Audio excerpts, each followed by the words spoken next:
right, y'all. All right. It is 8 o'clock p.m. in Kitsap County. And we hit the horn for that. It is Tuesday, May 30th, 2023. We are coming to the end of another month. Man, time is flying. Time is flying. Time is flying. Where's it going? We don't know. But I'm back again. Man, twice in one day. And I told you I had another show for you today, which I need to do. So it's going to be a long night for me tonight because I do want to crank that one out. I may push it off, but I probably will not because I really do need to get it out. Anyhow, you there's some things that we need to talk about tonight. From the great Dr. Tiasan Johnson, Kevin Samuels, the Lapeef Network, Kendra G, academia, churches, or even divestors like Cynthia G. Black love is a conversation, and in particularly Black male love. If you are watching anything in social media right now, there's been a gender war going on, probably for the better part of the lockdown during COVID.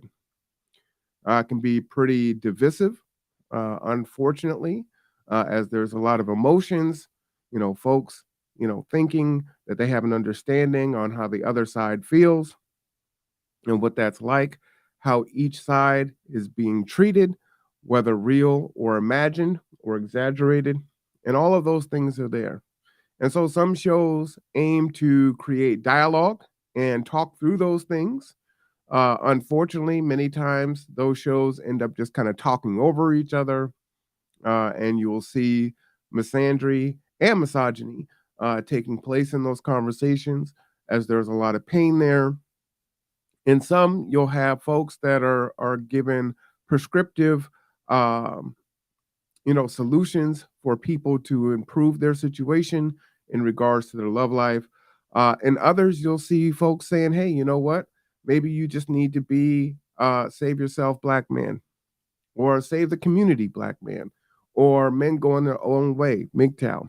Or you'll have on the women's side, you'll have divestors saying, "You know what? We need to go ahead and swirl. We need to leave black men, and we need to go and find white men or some other race of men in order to be happy."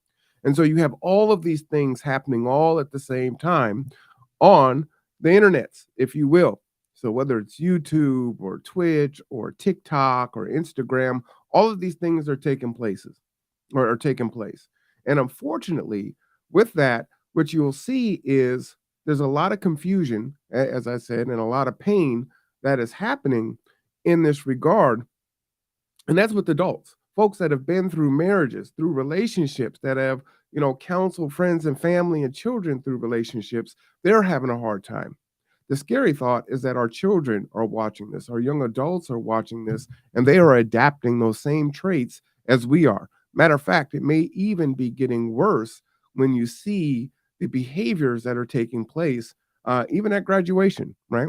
We saw a prominent, I think a famous single mother whose daughter went to graduation in a negligee. That's what she wore, right? There was an image, a news broadcast where a single mother, was going to I think it was like a sixth grade graduation, and she literally had booty shorts on, all the way unbuttoned, um, in a crop top, and that's how she posed with her son for his sixth grade picture.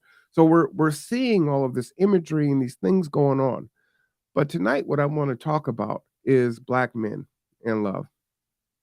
And I think what gets left out of these conversations is it is a tit for a tat, right? It's, he's not good enough. He sold out the race. He, as soon as he uh, came up a little bit, he left, right? And so we could look at many of our athletes or our artists and things of that nature. And, black women and other women will point to that, right? Like, oh, we leave. Now, statistically, that's actually not true. However, what is not talked about, or the other side of that, is that we need to stay and we need to fix the community, right? That we need to be fathers to the children in our community that don't have fathers, that we need to be stepfathers. And we see, again, there's a lot of imagery that shows, hey, Kendra, how you doing tonight? We see a lot of imagery on how stepfathers are treated, right? And there's this expectation that black men that is their job, right? They are to martyrdom their lives, and they are to be mentors and role models to other black boys in the community because that's their job, right? They're supposed to come in and they're supposed to fill that role, and we are raised that way. So these are all things that are happening all at the same time. And so it's no wonder that there's a lot of confusion as black boys come into their manhood. And what are they supposed to do? Are they son husbands? Are they husband sons? Do they have a two-parent household? How does that manifest itself? Just because there's two parents in the household doesn't mean that it's a positive household, right? But we know that statistically they are better off with the two-parent household, right? There's stats to show that out. It bears that out. And unfortunately, now in our community, more and more, the majority are born into single motherhood. Unfortunately, and again, that's not here. That's not what we're here to talk about tonight.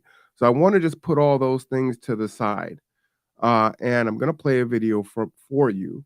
And this particular video is from, oh, let's see, her name is Dr. Chelsea, and she is doing an exposition on the Love Is Blind season 4 with Kwame and Chelsea. Now, I don't know if you watched that show.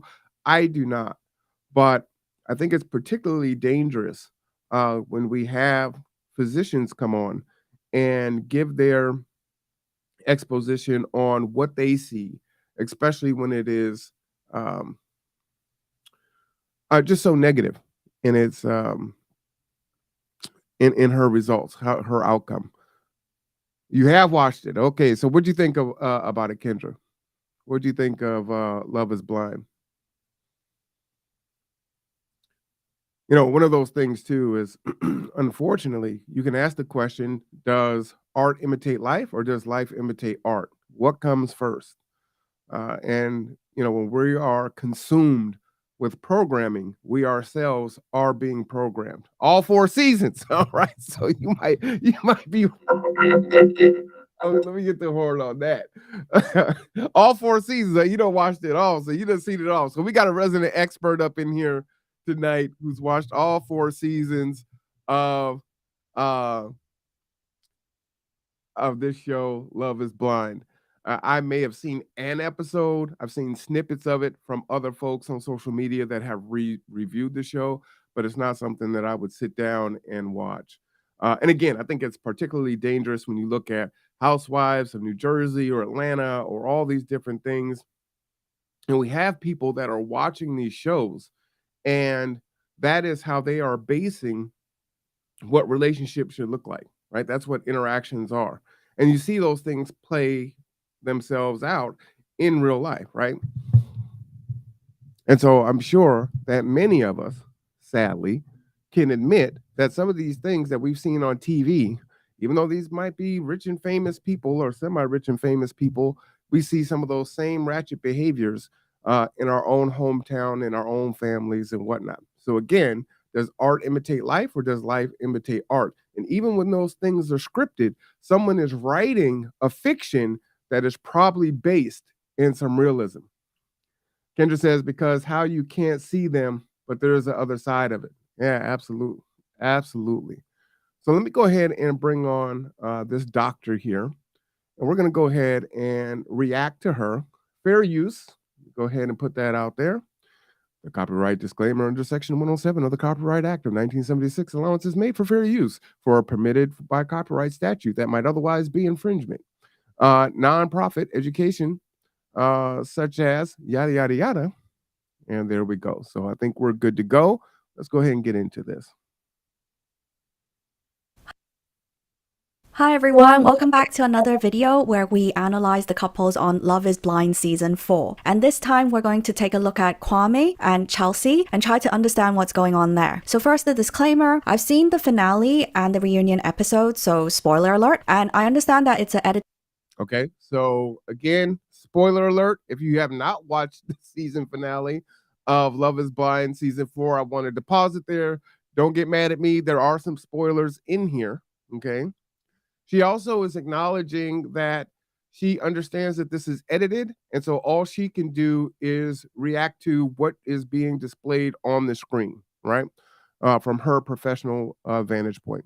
To TV show, so I'm only analyzing these people based on what's been shown. I don't claim to know them fully. So I was a bit nervous in the process of making this video because I'm once again going to discuss the issue of race. And I've really made an effort to give Kwame the benefit of the doubt. However, here's what I'm certain of about Kwame. Firstly, that he's Oops, sorry about that.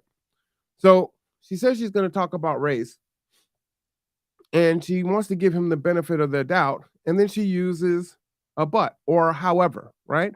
So I'm going to give him the benefit of the doubt. However, here's my professional opinion. This is what I see. So it kind of disqualifies giving the benefit of the doubt. True story?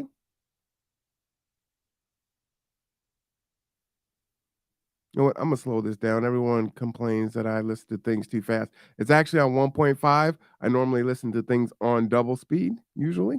I've really made an effort to give Kwame the benefit of the doubt. However, here's what I'm certain of about Kwame. Firstly, that he's experienced a lot of rejection because of his race. I couldn't pick up my girlfriend to go to prom because I'm black. Secondly, okay, so a couple things here. One is this. We do not have, and I'm going to say this a lot tonight, we do not have enough Black male counselors and psychologists to work with our Black boys and our Black men. When I was younger, my father was really important for him that for the boys in the family that we had Black counselors to talk to. We don't have enough. I think there's only one here in Kitsap County, not near enough. So we need dozens in that regard. that he's experienced a lot of repression from his own family, his culture, his religion. My parents used to have a lot of control over my dating life, like an astonishing amount. Partnering Christianity with like a very, very deep West African focus. Black. Secondly, that because of his race. So she's saying that he's experiencing these things because of his race, right?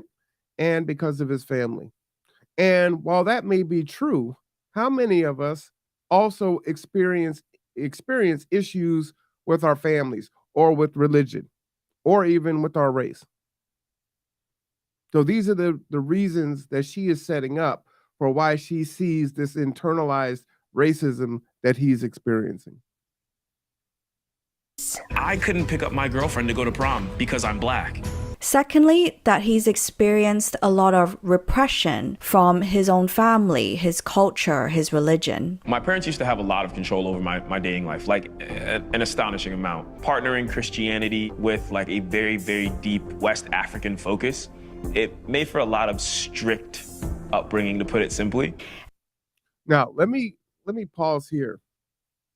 One of the things that many folks do not take into account is I believe Kwame is in Portland, Oregon. Now, Portland is the sister city to Seattle. And as we know, the Black population is not very large, right? Now, he is coming from West Africa. And so if his folks would want him to stay within his region of folks here that are in Portland, then that makes him have a very small sample set of folks that he can date. The fact that he is popular enough or famous enough or valued enough to make it onto a show, a nationally or internationally syndicated show like Love is Blind, means that, you know, this is going to expand his pool, right? Quite a bit. And he also is living with more access. So a lot of times we don't have access, right? So you'll see, if you look at the demographics, most folks are with themselves, right? Black people typically date and marry each other. However, you will see that divergence, especially when we're here in the Pacific Northwest or in the Northeast or in alcoves or enclaves where the population isn't as high, right?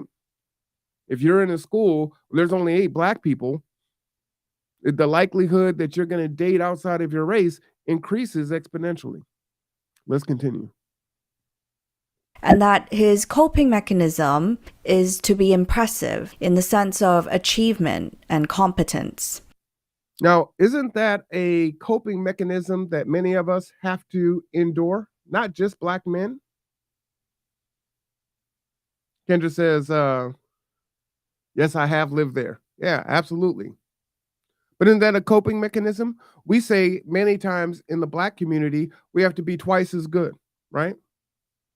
For half of the credit, half of the outcome. We hear stereotypically in the Asian community that the expectations are so high. So this isn't unique to just black males. Let's continue. So I always feel this need to impress. And that's kind of a cultural thing for us, right? We kind of lead, black Americans kind of lead in, flamboyance and, dressing to the nines and showing out and setting the tone for what culture and fashion is. So this isn't unique to him in regards to love. Culturally, that's part of who we are. I have to immediately bring up, hey, I'm really successful and I have my master's degree. Doesn't that sound like a lot of women, especially black women? I'm educated. I got a degree. I got a master's degree. See, again, when you listen to folks, I really want you to critically think and not pick apart to destroy what it is they're saying, but just critically think and really think about what is being said and what is being programmed into you. Kendra says, where you live and how you dress and talk. Yeah, for sure, right? I was born in New York. I lived in New York until I was 9 and then moved here to Seattle. And I went to Montessori, and then I was in gifted courses in elementary school. And so the friends around me and on the bus that were in regular courses or in remedial courses would say, oh, you talk white, right? I talk white because I use the King's English. Is that why I talk white? Continue. Another coping mechanism is that he's learned to compromise. I don't mind transitioning into that lifestyle, but I feel as though I'm somebody who tends to compromise a lot, right? Ooh, okay. And that's what I'm trying. So I would tell you that we compromise all the time. And again, this isn't just black men, right? And this is in all aspects of our life. Many will call that code switching as one example. So the way we talk with our family and our friends, our vernacular, our tone is not the same way that we're going to talk when we're at work. Some would call that code switching.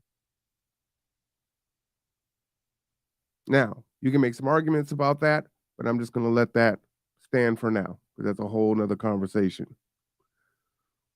Coping mechanism is that he's learned to compromise. I don't mind transitioning into that lifestyle, but I feel as though I'm somebody who tends to compromise a lot, right? Ooh, okay. And that's another thing too is when you think about systemic systems, systemic racism, right? That is in place in different sectors. I'll talk about it here just really briefly. A couple weeks ago, it's been 2 weeks now, my daughter was honored or awarded into the National Honor Society in her school, 6th, 7th, and 8th grade. And after the ceremony was over, I walked up to her mother and grandmother and I said, hey, you the only black people here? And before I finished, they were like, yeah. I didn't see any other black children being awarded into the National Honor Society for the entire school. But while the ceremony was going on, there were black cheerleaders and there were black basketball players that were playing. And as pleased as I was and proud of my daughter, was seething at the same time that there weren't more. So we talk about meritocracy, and folks are hiring. They say, we don't need affirmative action. We don't need quotas. We don't need diversity, equity, and inclusion. We just want to hire the best. Well, okay, that would be great in a structure that worked. But now when you're tracing it back to before the 6th grade, right? That's her first year at the school. And she's the only one. Real difficult to see how hard it is to have meritocracy postgraduate and have a pool of Black applicants. These things have to be talked about. It's what I'm trying not to do here. Compromise a lot, right? Ooh, okay. And then what did she say? It was in the closed caption. She said, I feel you. Because Black women also feel like they compromise all the time. So again, this isn't unique to Kwame. However, we get painted with this brush of internalized racism, self-hate, when we date outside of our race. Black women do not. And so we're going to navigate, we're going to compromise. You know, when I started teaching at the college, you know, I'm 6'1", 315. If I come in there, yeah, what's up? That's who I am. It's MC. It's intimidating. That's scary. I could do that. But I may not have made it through the interview process. So I understand how I present. Now, for me, it's good because I'm naturally a happy person, so I can smile. I want to be happy. I want to be in a good mood. So I don't need to walk around with resting bitch face. I don't need to walk around with the look on my face that says, don't approach me. I'm going to take your head off if you say something stupid. I don't need to do that, right? I'm used to living, taking up rent in your head. You don't take up rent in mine. So I walk around and I'm happy. Hey, how you doing? What's going on? It's Mr. C, Chicken Wing. And that's part of who I am. And I can be that way because I want to be happy. I'm not trying to carry that stress. I'm in a good mood. I'm good-natured. Now, if I need to switch, I can switch it up. But I don't have to live in that space. That's hypertension. That's high blood pressure. That's stress. That's the silent killer in the Black community. I already have hypertension, so I sure don't need any more. So we compromise all the time. You take microaggressions and macroaggressions. You take slights. Because you can't fight every battle. Every little thing that happens to you can't be a war. Some things have to just slide off your back. Because you'll go crazy otherwise. You got to develop that tough skin. And just keep on keeping on. And the more that you do it and the better you get at it, the less those things affect you. But I see a lot of people that are enamored with those things. Kendra says, but I feel like you do that, but when you still get looked up with the face surprised. Yeah, you do, right? Because that's not what they're expected, right, Kendra? So when you come up and you're smiling and whatnot, and you open up your mouth, it's like, hey, how you doing? They looking at you like, whoa, I thought you were going to be, what? And you talking proper English too? Throws you off. So think of all those dynamics that are happening. All we're doing is existing. You wake up, you walk into a room, and all of these things are going on simultaneously. Most people are just walking and breathing. But here we are. How do we present? How is this person going to take us? Do we say this? How do we say this? What tone do we use? And there are some people that say, you know what? The hell with it. I'm just going to be who I am and you're just going to deal with it. You can like it, love it, or leave it. And maybe it works for them. But I would tell you that ultimately their ceiling is a lot lower than they think. And the conversations in the back rooms say, hey, we cannot allow this person to get but so far. And you may feel that you got yourself there, but really what's happening is they're painting you into a corner. They're like, okay, yeah, you can have that, but understand you will only be this here. And maybe that's even happening with folks that are being more ingratiating to other folks that don't understand what it is that we have to go through. And so those are two different ways of going about it. Let's get back to this. Tends to compromise a lot, right? Ooh, okay. And that's what I'm trying not to do here. So then here's what I speculate. Chelsea was not just the second choice after Micah. I feel that she is what I would call a consolation prize. If I was to write down the perfect girl for me before I even showed up to this experiment, it would be you. So not all. Let me pause, because a lot of you aren't even with your consolation. Say that again. A lot of y'all ain't even married to your consolation, or are married to not even your consolation, but the consolation to the consolation. Because the one that you really wanted just didn't work out. He or she might have laid it down in the bedroom, but they just weren't good with the finances. They weren't good parents. They weren't nice people.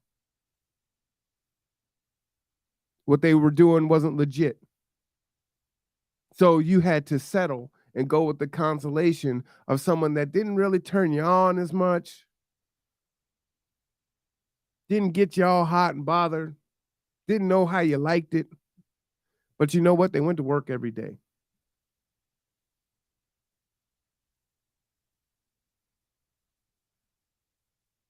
So you're talking about Chelsea being a consolation.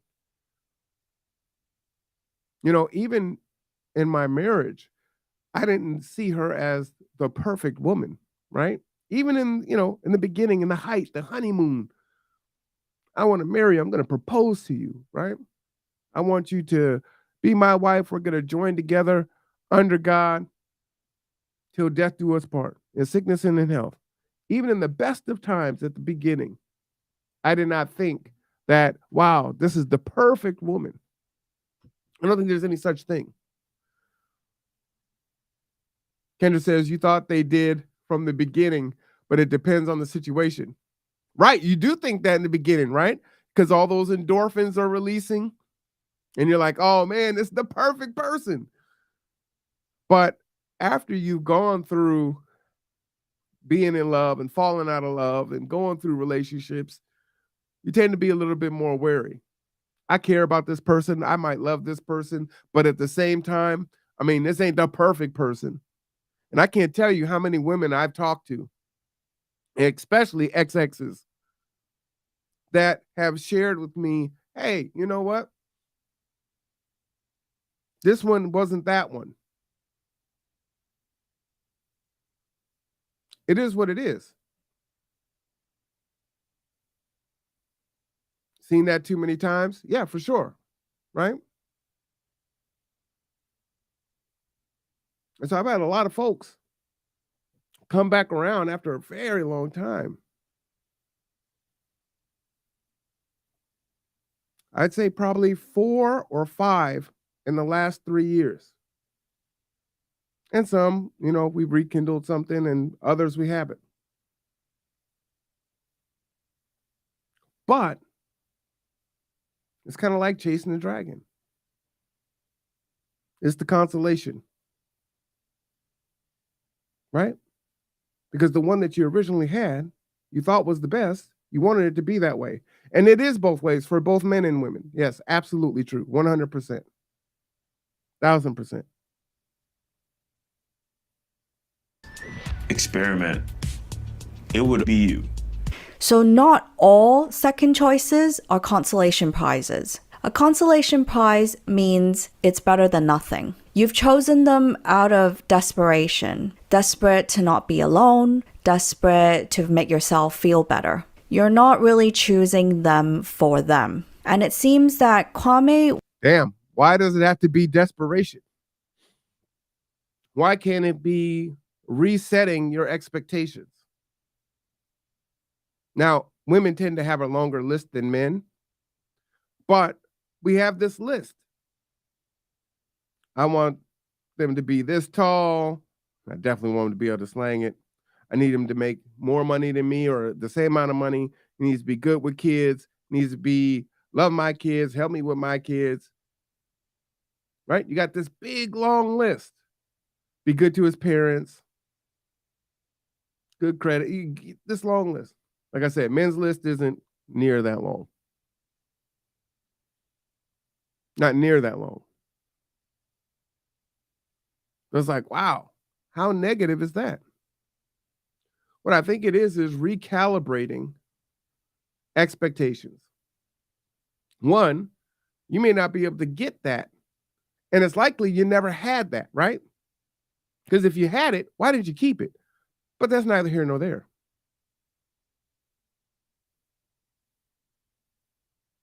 You can't have it all. Nobody does. That's why we hear, especially, black men in the church that are married, that have been married for a long time. What is that? Denzel says the same thing, right? Happy wife, happy life. That's a compromise. That sounds a whole lot like a consolation to me. Why? Because he has to sacrifice his own happiness for the happiness of his wife. Otherwise, his home is not peaceful. It's not a sanctuary. So I've got to keep her happy in order for me just to not have to deal with it.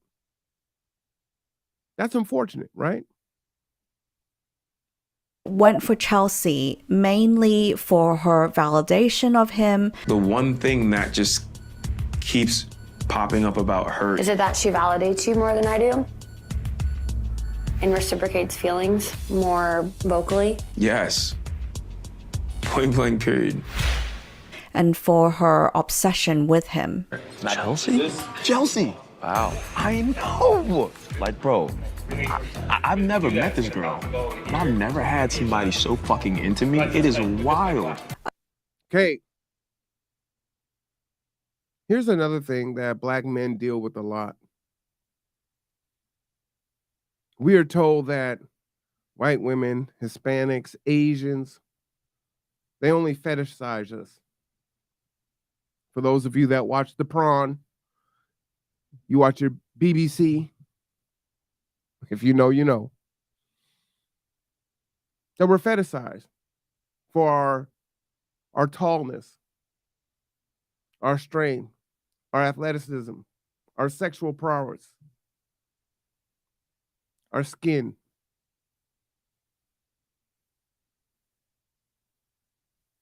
And really, is it a fetish? Could be. But my father had a saying that's kind of counter to this. He would say, go where you're not wanted, because that's where you would get the best services. But the converse of that is go where you're appreciated, not tolerated. Why do I want to be in a relationship with someone who is just tolerating me? So he's never felt that way, that someone was just so into him. It could be a fetish, but damn, it's actually nice to be wanted. To not be referred to as an N-word. That's my N. This N. Hey, bro. I don't like any of them. I don't like any of those. So if someone is into you, who knows why that is? But at the end of the day, it's nice to be wanted. and not tolerated. And we are shamed for that. We receive shame, insults, guilt, and the need to be right. Kevin Samuels called that sign language.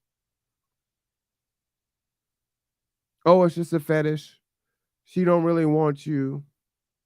She'll play with you, but she gonna marry the white dude. This is what we tell black men. This is what we tell black boys. If you've been watching anything in the news, you know that LeBron James' son, is taking, I believe, the same white girl to the prom again this year. Last year, it was a big deal in the black community where black women were going off on a boy. And this year is the same thing. And they don't take account in proximity, where he goes to school, who is around him.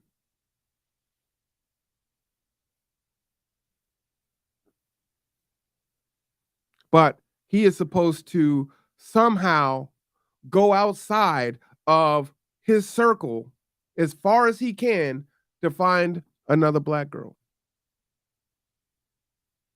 That's what he's required to do, or he receives judgment. Jonathan Majors has the incident with his white girlfriend. Now, there's videotape of her in the nightclub. And I'm not going to get into the logistics and the legal aspect of it.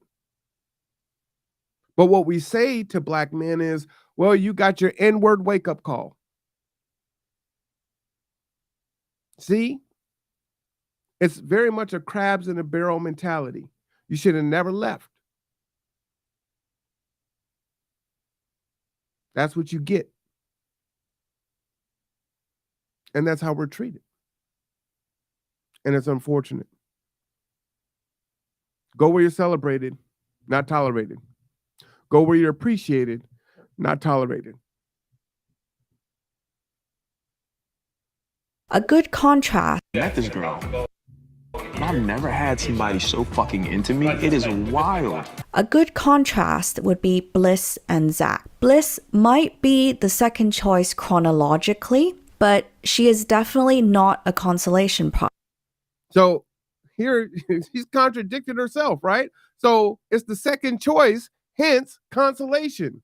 But no, it's not a consolation because they're actually really happy. You can tell, look.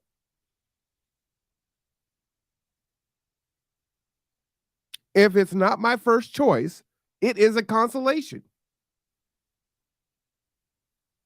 Got to be very careful on who we allow to analyze us and pathologize who we are, how we think, how we move, what our motives are. Zach fully loves her for being her, and you can see how happy he is with her. Whereas the common consensus with Kwame is that he looks miserable. And want you to see like the joy. Like we haven't even had like the best moments and days of our lives together. Listen. And that may be true, right? Yeah, the doctor does think she knows. And again, at the top of this, she said, look, I understand this is edited, so I can only go based on what is shown. But historically, we know that we are never shown in a positive light. That even now, it's drama. So the fact that, if I'm not mistaken, they did end up getting married, they do end up getting together, right? He's happy enough to have done that. Because if it wasn't at least that, he wouldn't have gotten married. So it was at least he cared enough about her just to do that. And so because they show them having a serious conversation in the bed, right? He's got to relocate to Seattle. He's doing all the compromising for her for whatever reason. That he's just miserable. But, you know, the other guy, it's his consolation, but he's just so in love and just so happy. When she should know that we are often put in that light. in programming. Listen, when we get up, Our lives together. listen, when we get up to that altar, it comes down to the decision that will make us both happiest. So I just want to make sure that we're both happy going into it. Of course. Now, is that so wrong? Right? You're getting married to a person, and whether you can annul it in a year or not, still be better not to have to go through that than to have to go through it. So if I'm going to do it, I want to know that I'm going to be happy, and I also want to know you're going to be happy. That we're just not doing it because we're on the show. Why wouldn't we be happy? Don't do that. Stop that. In fact, he seems so miserable that his marriage has been joked in social media memes as being a hostage situation. You're my husband. Yes, I am. your wife. No, my wife. Wow, really? That's a hostage situation? I don't know if you've ever gotten married.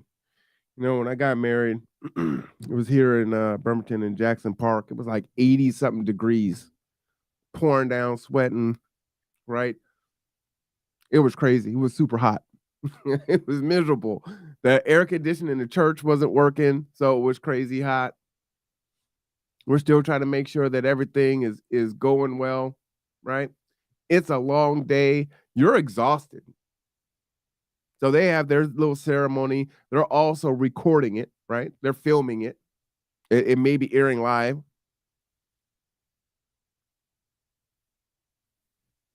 Anyhow. Stop that. In fact, he seems so miserable that his marriage has been joked in social media memes as being a hostage situation. You're my husband. Yes, I am. Yes, and he tried to kiss her, right? And he just messed up the words. Probably nervous. wife. No, my wife. Happening. Yeah, Yeah, whatever it is. yeah, you know what it is. Husband. No, it's got to be Stockholm syndrome, right? Because, well, you know, self-loathing, internalized racism.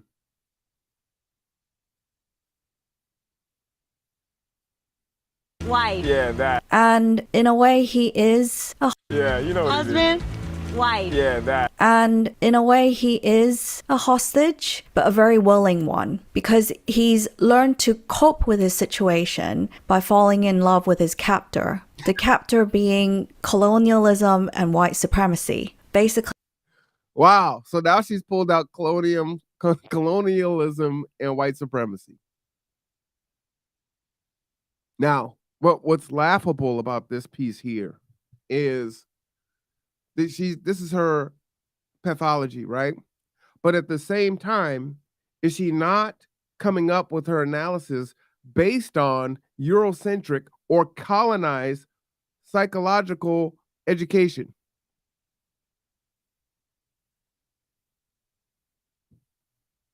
I mean, what is forming her opinion, her professional opinion here?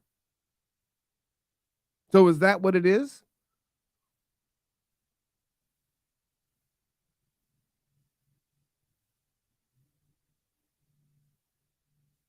Got to get serious about it.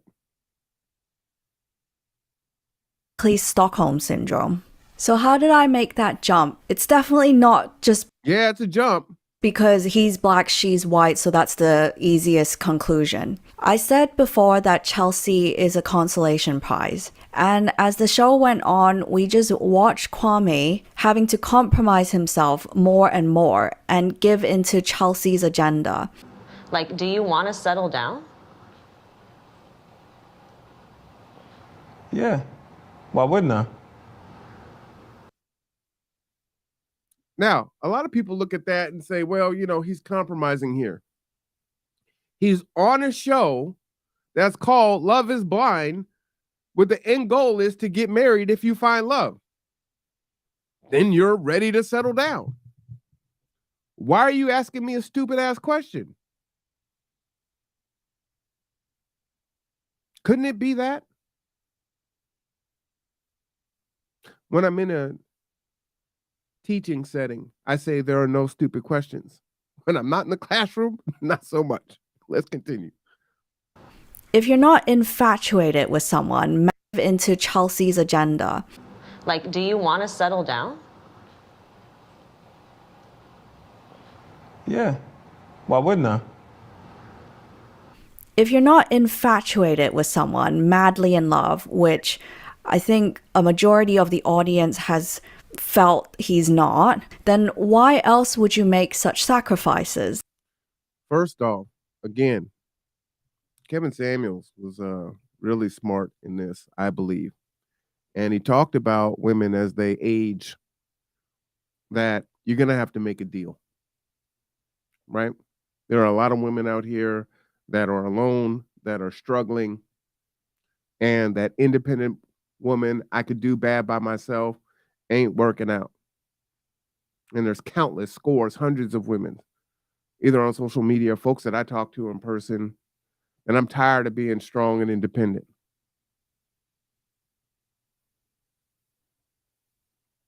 It takes two. Yeah, absolutely. It does take two. And so, no, there may not be this over the moon, I'm just so in love with you, to the moon and back. It may not be that, especially as you age, especially as you have gone through relationship after relationship or marriage after marriage. If I were to ever get married again, I'm probably not going to be infatuated with that person. I'm going to be looking for someone who gives me peace, that's going to add value to my life, that is not going to be a detractor.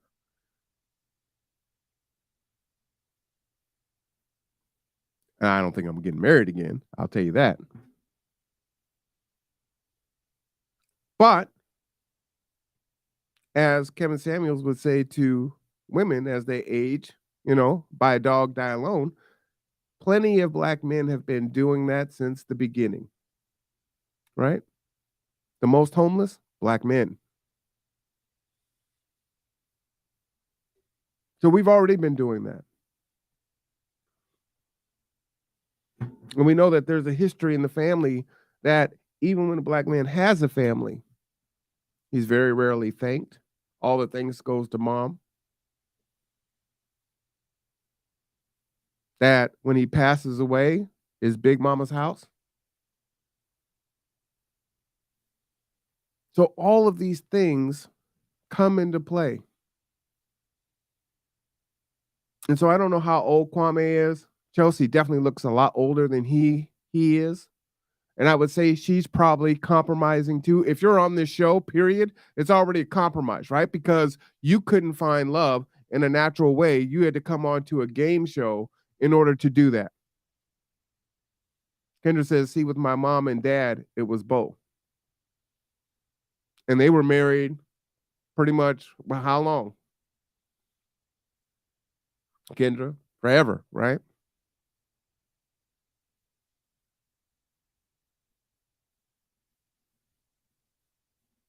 So it's already a compromise for both of them coming onto the show. But what are you looking at in your late 30s? 47 years, right? So they were married 47 years. They're both in heaven now.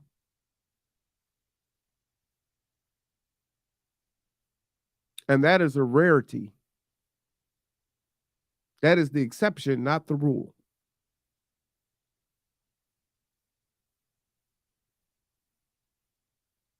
So I realized that if I'm in a relationship with someone, at this point, they're not going to check all my boxes. They're not. They can't. And so for me to have that expectation would not be realistic. So am I compromising? Or am I checking my expectations? Because if you could have the person that you really wanted, right? Most people say, who is it? Leonardo DiCaprio, right? A lot of women love him. Denzel, Shamar Moore. But if you can't get him, then everything below that is a compromise. If I can't get Kelly Rowland, then everything else is a compromise, right?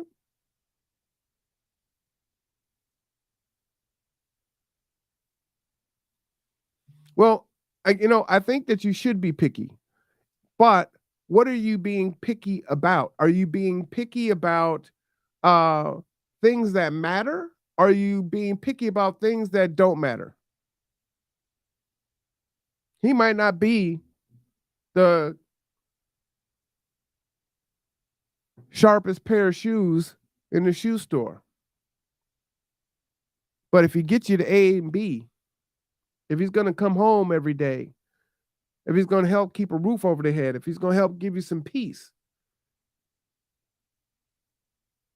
does he have to be the best looking model? At the end of the day, we all like good sex. We want it. We want great sex, and we want it all the time or when we want it. But you know what? Great sex doesn't pay the bills. Great sex doesn't provide much in the way of comforting. Great sex doesn't help you when you're sick, when you're mentally depleted. Now, for men, it's a necessity, and for women too nowadays. But yeah, things that shouldn't matter, but at the same time, I'm picky because I know I've been through a lot. Well, and what I would suggest is therapy. Because if you don't do any therapy, if you don't truly work on yourself, and a lot of people say, oh, I'm taking a break right now from dating. I'm working on myself. But when you ask the question, what exactly are you doing? They're just taking a break until the next one. Or it's hot girl summer. Or it's hot boy summer. Or city boys. And then you get into the next relationship and you carry the same baggage on, right? And you go through the honeymoon phase, rinse and repeat. And you didn't actually work on yourself. You didn't process your traumas and your triggers. You didn't see where you were at fault, where you went wrong, where you drove him away, where you were the instigator of the fight, where you weren't peaceful, where you weren't a helpmate. You just look at the fault. Well, he didn't do this and he didn't do that. And he didn't do it as good as that one did. I needed him to be this way or that way. The likelihood of you finding that is slim to none. So is that a compromise, or are you saying, you know what? At my age now, I realize that the options that I have are not going to be the same options that I had in my 20s, when I was in my peak, or in my 30s, or in my 40s.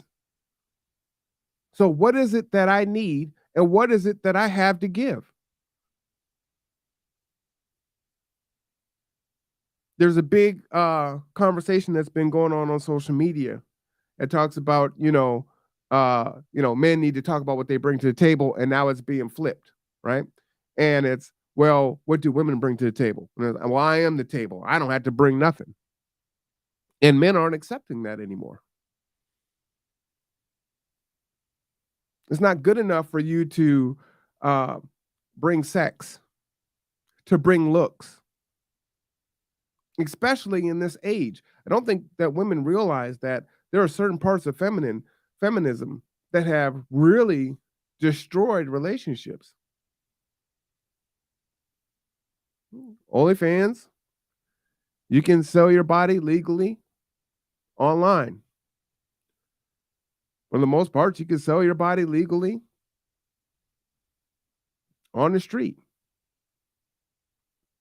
And if you really think about it, and if you go back to the history of dating, shout out to Coach Greg Adams, even dating was looked at as a form of prostitution when the inception of dating came about.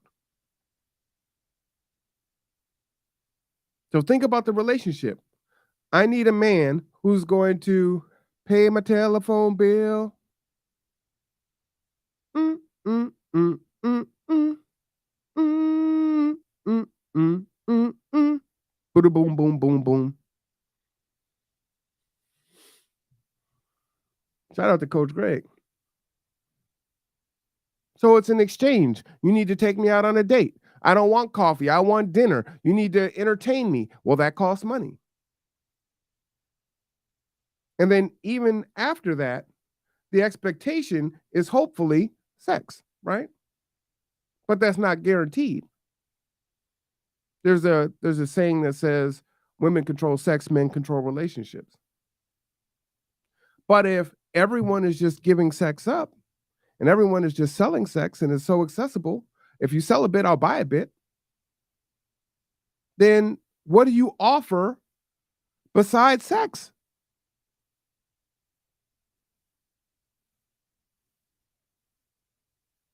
No, I don't need you to motivate me. I'm already motivated. Nope, I'm already on my grind. I'm already on my mission. I already know what's going on.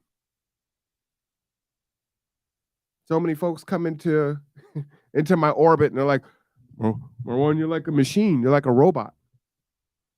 You work, you work, you work, you work, you work. I'm on a mission. I got things to accomplish. So if you're not here to help me achieve, then you're in my way. You're a great person. You're an awesome woman, but you're not for me. Because if you're not helping me build, then it's not going to fit. We can have some fun when I have some spare time, but that's it. That's the extent of it. Kendra says, you make sense with that. True, it has changed, and it's not a mystery anymore. Oh, no, it definitely ain't a mystery. You know, quite frankly, I mean, it's not even the club, right? It used to be, women are scantily clad, if you will, in the club, but now they're scantily clad in Walmart, walking down the street. So there really is no mystery.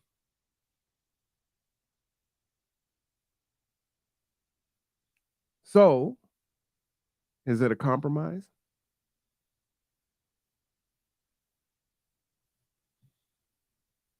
She's probably not going to be a supermodel. Not going to be the most fit. What can she bring? What can she do? What value can she add? So in that, just kind of going back to Kendra and other folks that haven't worked on themselves, you need to be actively working on yourself. Earlier in the podcast or in the earlier show, I talked about we've got a recession, we've got AI, we still have outsourcing of jobs, we're going to have job replacement. We have a proxy war.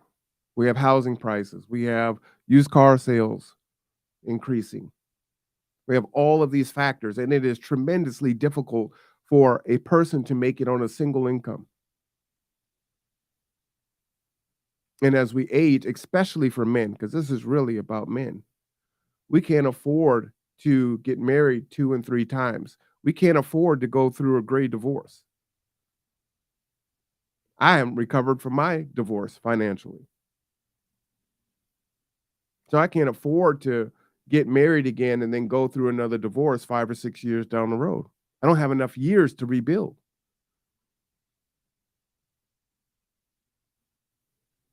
And that's the reality. I think the life expectancy of a black man right now is 71. I'm 50. I got 21 years left. I'm halfway through 50. I'm down to 20.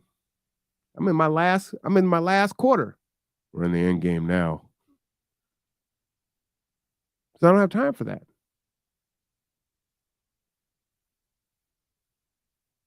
And a lot of women don't have time for it either. Our body begins to break down. Our kids have left the home, if we have them. If we have grandkids and they're not around, we don't have access to them. If they are around, are we healthy enough to engage with them?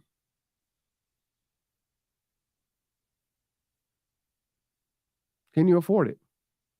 Are you skipping your medication if you can't take it every day? Are you cutting it in half? Are you going without?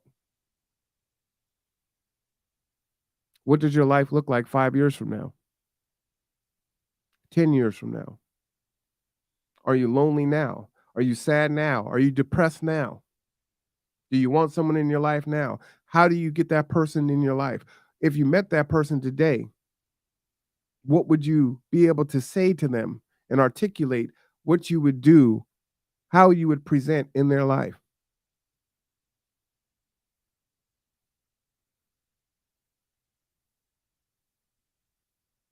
And do they see that of value?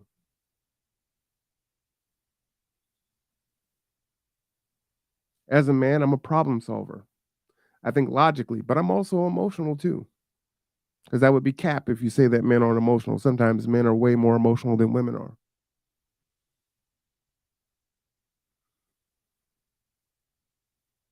I'm stable.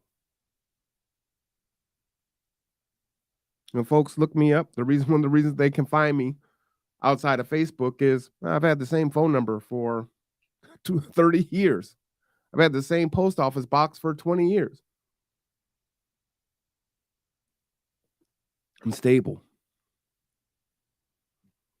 People need stability. Stability is boring. Getting up, doing the routine. Day in and day out, day in and day out. See, in your 20s, YOLO, spontaneity, spicy. In your 40s, in your 50s, in your late 30s, now you want consistency. You want something that you can count on, something that you can believe in, something that's going to be authentic, real. Get tired of the games. And not to say that there are a lot of 40 and 50-year-old men that are still playing games and got some issues for sure. But what does that look like? Let's get back to this. I digress. If you're not infatuated with someone, madly in love, which I think a majority of the audience has felt he's not, then why else would you make such sacrifices? Now I pick up more responsibilities, moving to a new city, making new friends, being in a new place. When it comes to a marriage, we're merging two lives. But in this sense of merging, I am taking. You're the one that's having to make the sacrifice. I'm taking every sacrifice. She's not making a single one. I had to go elsewhere to go looking for other reasons why he might be so willing to compromise when he's so obviously not happy. Seattle, you're overpriced. You know what I'm saying? Like, you are Lamar Odom with Michael Jordan prices. You're not that great. But, you know, I'm trying to get over that. So in that, right, when you want more superficial things, you got to pay superficial prices. So if you want looks and you want status, you're going to have to pay for that. So yes, while she's saying you can substitute Chelsea's name in for Seattle because Seattle's more expensive than Portland, right? May not be as worth it as it is to another woman that maybe is kind of the same age, but doesn't have the same requirements, doesn't want that same high maintenance lifestyle. But see, he values that, right? And so there is some sacrifice in that. There's some compromise in that. You can't have it both ways. He's not going to get the super hot chick at Taco Bell that happens to make whatever, she probably makes six figures, you know, $100,000 a year and isn't high maintenance. She's the girl next door, right? I mean, like, come on. Let's be real. And there is a reality in that, right? Yeah, no doubt. He's making sacrifices. He's moving to Seattle. She's not coming to Portland. So yes, that means with that move, he is going to have to, he's now a transplant. At the same time, he's only what, 2-3 hours from Portland. So it's not like they're cross country, right? No, that's a drive to Seattle in bad traffic for us. Just to make sure, you are American. You are saying yes, right? And I'm afraid that I can only conclude that it stems from his race and him being rejected for it. I actually was going to use the name Alex instead. Because I just feel like, I feel like Kwame just like puts me in this very specific area. It also Yes. And we know, right, because there are studies that have shown that, hiring managers, when they see Black names, they tend to grade papers more harshly, throw out resumes and cover letters, reject those ceremoniously, right? So when you have a name like Kwame or Marwan, you already are projecting something, your race, when it's supposed to be love is blind. It's not blind. You already know I'm Black. Chelsea could be Hispanic. Chelsea could be Asian. Chelsea could be Black. So yes, there is a racial component to it. There's no getting around that.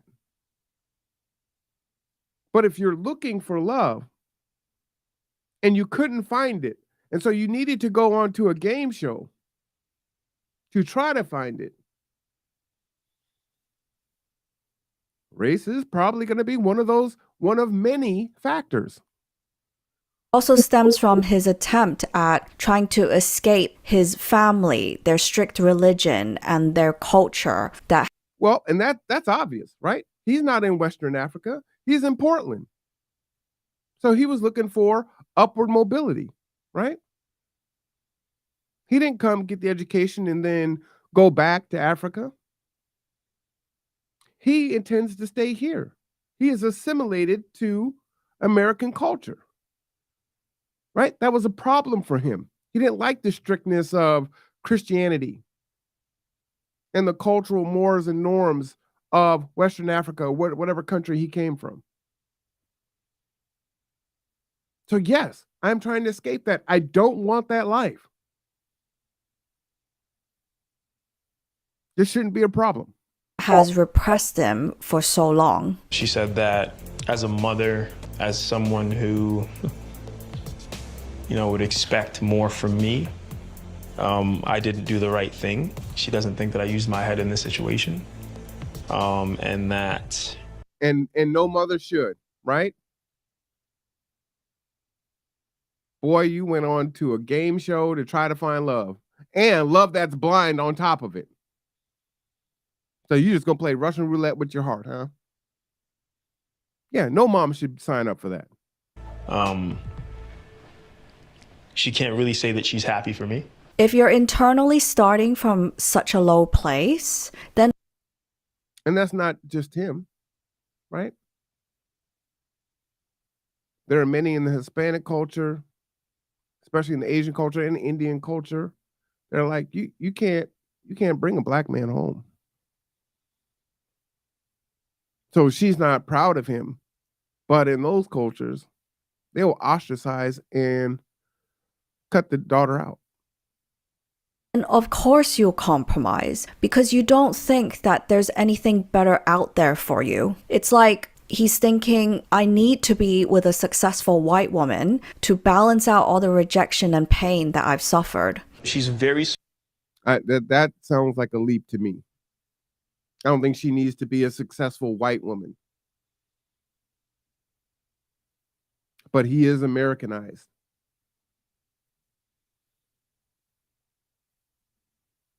Smart, she's very driven, she loves what she does. Chelsea, like sometimes I'm just in awe of who she is. Yeah. You know what I mean? I'm like, damn, that's my lady. I need a white family to adopt. Wait, hold on. Me to escape my own family, my own culture that has repressed me. I thought she said that you needed to be infatuated and so in love. Well, he just articulated that, and then she turned it into, oh, well, it's self-loathing. It's internalized racism. Which one is it? I hope you like a lot of family time because we have a lot of it. Sunday night dinners, we all get together for dinner. Really? Yeah. Well, that's cool. I mean, I've never really had that. So me and my family never really even ate dinner at the same table. And I don't think there was anything bad about it. It was just like how we lived. Right. So I haven't really had a family where we ate dinner at the same table. Now you get to. Happy to. So that's colonialism? See, when I grew up, it was really important for us to eat dinner at the table together. My dad didn't let us have TVs in the bedroom when we were growing up. We had to eat dinner together. That was important. TV wasn't on. We were going to talk to each other. Sunday, we'd go to church and we'd all go to dinner together. That was important, right? But that's colonized? I mean, come on. And then we have sayings that a family that prays together stays together. But if you eat dinner, that's racism. Thank you so much. Yeah. Chelsea is a very rare find, therefore, because she fulfills both these things and she's obsessed with me. And look, I've been. Wow. So again, is it a consolation if she feels both things? It's everything that my family and my culture is not, which I don't want, right? And we have no consternation for folks that are immigrating to this country getting away. One. Two, for many, especially on the left, demonizing Christianity. Right? That's bad. That's evil. It's wrong. It's oppressive. So you should shun that. But here, oh, well, it's self-hate and loathing. It's internalized racism.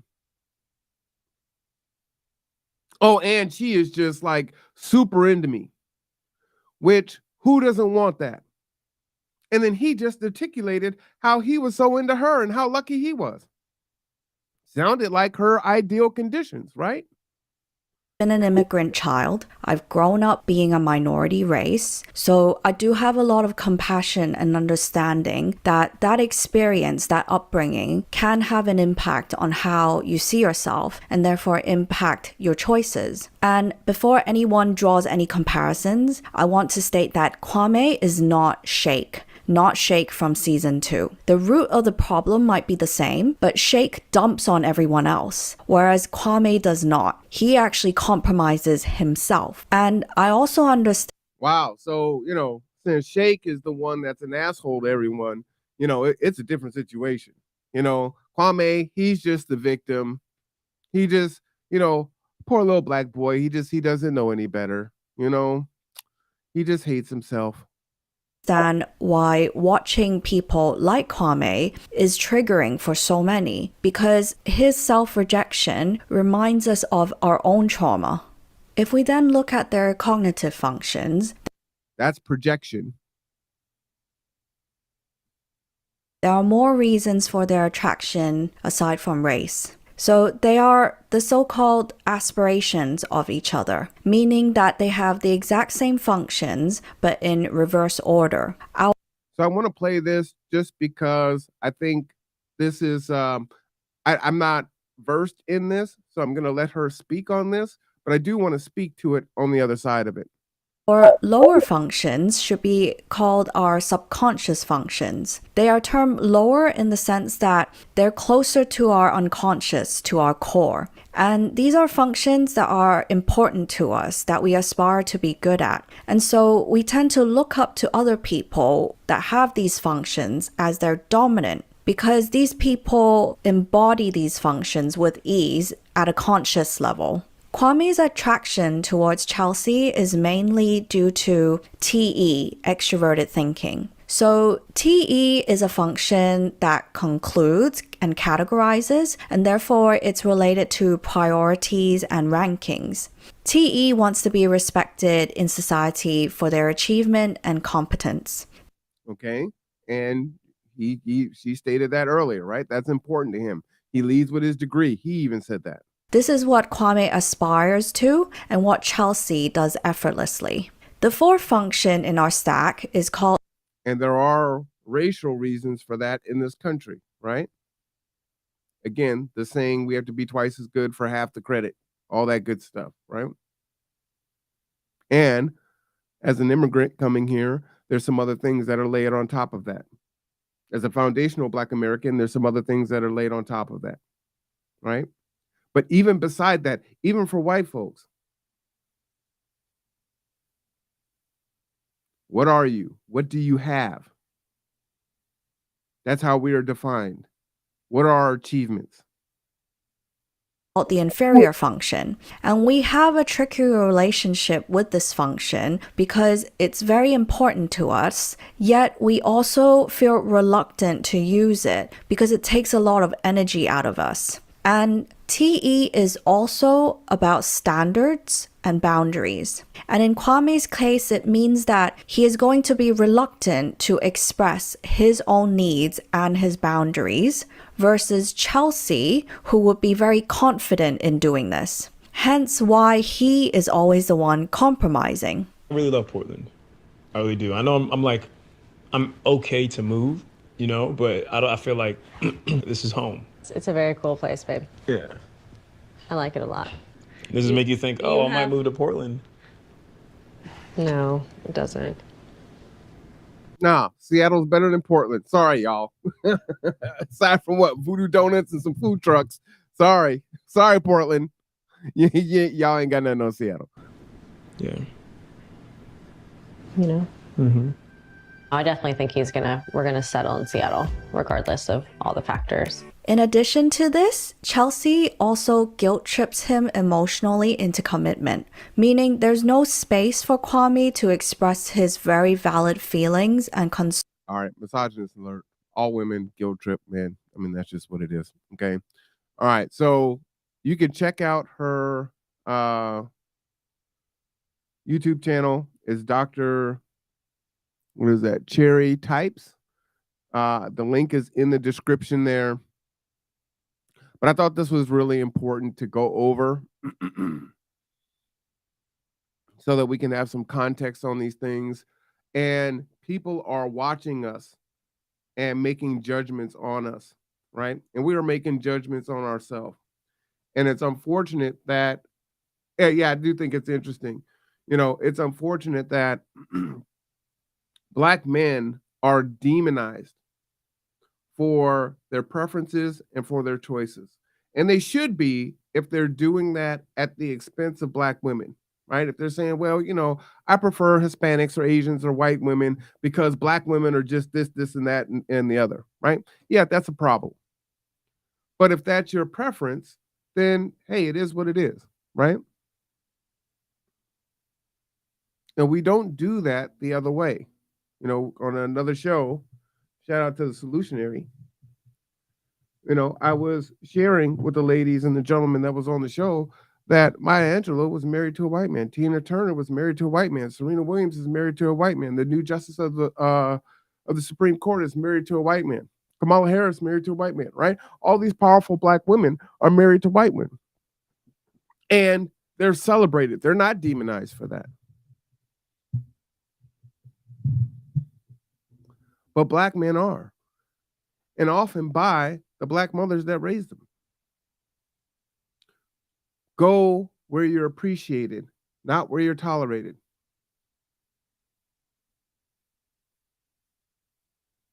If another race of women likes us, especially a white woman, it doesn't have to be that she's fetishizing a Black man. Like, really think of what you're saying to your boys, to your sons, to your nephews, to your uncles, to your brothers, by saying she only likes you because of the BBC. She only likes you because of your skin. She only likes you because she's trying to make daddy mad. And I'm not saying that those things can't sometimes be true. But that's not the standard. And you can think of the interracial relationships that have taken place during some of the most turbulent and dangerous times for white women to be with black men in this country and globally, in Germany and other countries. And there's no way that that could be a fetish, because while it might be great that it's a fetish, I want to stay alive. So that must be love.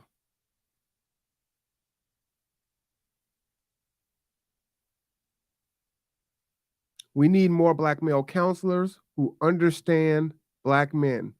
Black men are told to wait for her. Doesn't matter how long. How long am I supposed to wait? Oh, she'll come. Just wait. So we're supposed to be alone. We're supposed to pass up relationship. We're supposed to pass up love because we need to find that black woman that is mysteriously out there that's going to be our evenly yoked in our match.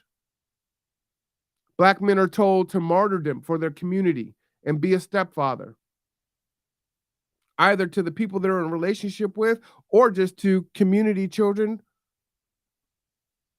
period. Black men are told to be alone versus dating and marrying outside their race.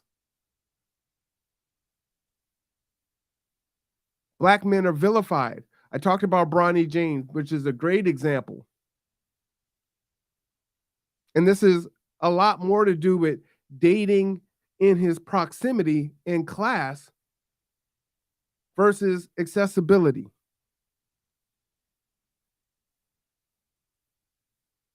But you want him to go to one of the most expensive private schools that his parents have access to and go down to Compton High and found his, I mean, come on now.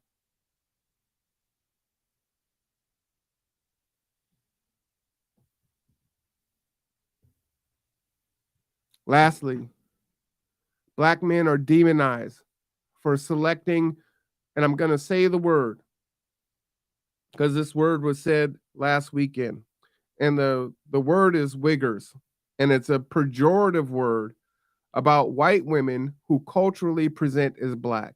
Typically, they've grown directly in the hood or in the community, not the hood, or in proximity to what stereotypically is considered black culture. So we can think of culture vultures like Eminem or Vlad TV or things like that, right? And so people can make really clear distinctions on when they say Becky, right? They don't typically call white women that live in community with us Becky. We joke sometimes, we're not joking, where we'll say that white woman or that white man is more black than you are. And then it's like, how are you defining black? And it's their ability to perform culturally in black culture.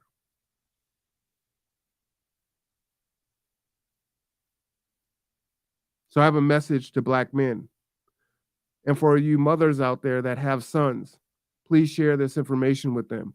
I'm going to give them 20 things I want them to take away from this podcast.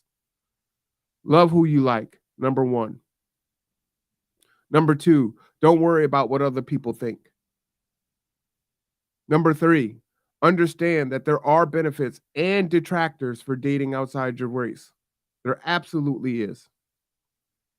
Number 4, understand the challenges your children will endure if you have interracial children. There's a lot of confusion. Are they white? Are they black? Are they mixed? How do they walk through the world? And oftentimes they feel like they don't really belong to either side. Number 5, no, you are not the first, nor are you the last to date outside your race. Number 6, others in more contentious times have found love and produced beautiful children that have made positive impacts on society. Number 7, you were not asked to be born, and therefore you do not owe the community anything. Number 8. That said, it's awesome when you do want to help your community thrive and grow. Number 9. Understand that most will justify women dating outside their race, participating in sex work like OnlyFans, prostitution, and trading on a sexual-based relationships for resources, but they will demonize you for your choice. Number 10, realize that if you get your N-word wake-up call for dating outside your race, that is the sickness of society and maybe the person you chose. But people will always be looking for that relationship to fail when you choose outside of your race. Number 11, also realize proxy violence in our own community is highly likely when you have disagreements. So when you get into an argument, when you get into a fight, she might call her brother. She might call her uncle. She might call her friends. Number 12, most marriages end in divorce, regardless of who you pick. Number 13, most divorces are initiated by women, regardless of who you pick. Number 14, you will most likely be blamed for the reason for your relationship falling apart, regardless of who you pick. Number 15, the family court is against you and regardless of who you pick. Number 16, child court is against you regardless of who you pick. 17, your life expectancy, I believe, is 71. Time is short. 18, relationship and love is a beautiful thing, but it typically has an expiration date. The saying, it's better to have loved and lost than never to have loved at all, is very true. Find love, experience love. You deserve it. Number 19, most couples after 10 years are tied together. It's too hard for them to divorce. They can't make it alone, and they have become tolerant at best and are often in sexless relationships. They definitely aren't having it at the rate that they did at the very beginning. And number 20, most of all, you deserve to experience giving and receiving love, no matter who it is from. Fat, skinny, black, white, smart, otherwise, etc. It doesn't matter. You are deserving of love. And don't let anyone tell you that what your preference is wrong, that you shouldn't have it, that you can't experience it, that you have to be a martyrdom. Now, I have 2 mothers of my children. They both happen to be black. And while I do think that's important, I do not think that is the end-all be-all. I love my children. I love my grandchildren. But if they were mixed and they were white and black, Hispanic and black, Asian and black, Indian and black, indigenous and black, wouldn't matter.